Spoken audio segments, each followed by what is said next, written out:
So excited! Kimsey, posible na kaya bang magkita ngayong tapos na ang taping ng Love Die Repeat? Wala na yung love lock pero tayo pa rin. Thank you.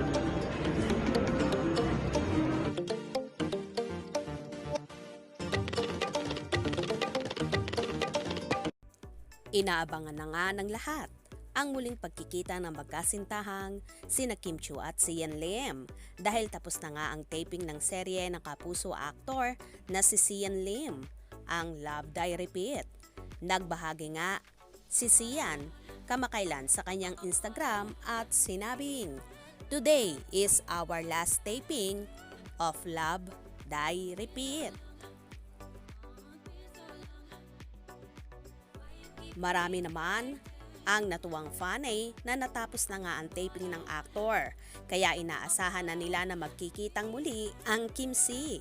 Matagal-tagal na kasi na hindi nagkikita ang lovebirds dahil busy sa kanilang mga trabaho. Anyway, nagbahagi naman ang aktor sa kanyang Instagram ng mahabang mensahe na tila ba may gustong ipahiwatig. May kinalaman kaya ba ito sa hindi mamatay-matay na issue ng hiwalayan nila ng nobyang si Kim Chiu? Mapapansin din kasi na sa mga posting ng dalaga ay hindi makikita na naglalike ang actor-director na hindi naman ito karaniwang ginagawa ng Kimsey. Kalimitan nga kapag may ganitong post ang actress ay nangunguna pa siyang magkomento. Pero ngayon, tingnan nyong maigi kung may mga like ba si Sian sa post ni Kimi.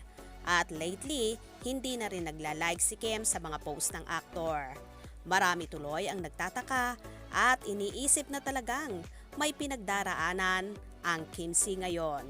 Dahil usong-uso sa showbiz ang hiwalayan issue. By the way, nanalo nga pala ang team ni na Kim Chiu, Chong Hilario at Ayon Perez sa Magpasikat 2023 ng afternoon show na It's Showtime. Pero wala ring Sian Lim na bumati or nag-congratulate man lamang. Dahil kapag may achievements na ganito ang dalaga, nangunguna ang nobyo sa pagbati sa actress. Pero ngayon, as in wala or kahit isang like man lamang, wala talaga si Sian Lim. Diba? Nakapagtataka, hindi sila ganito ng mahabang panahon.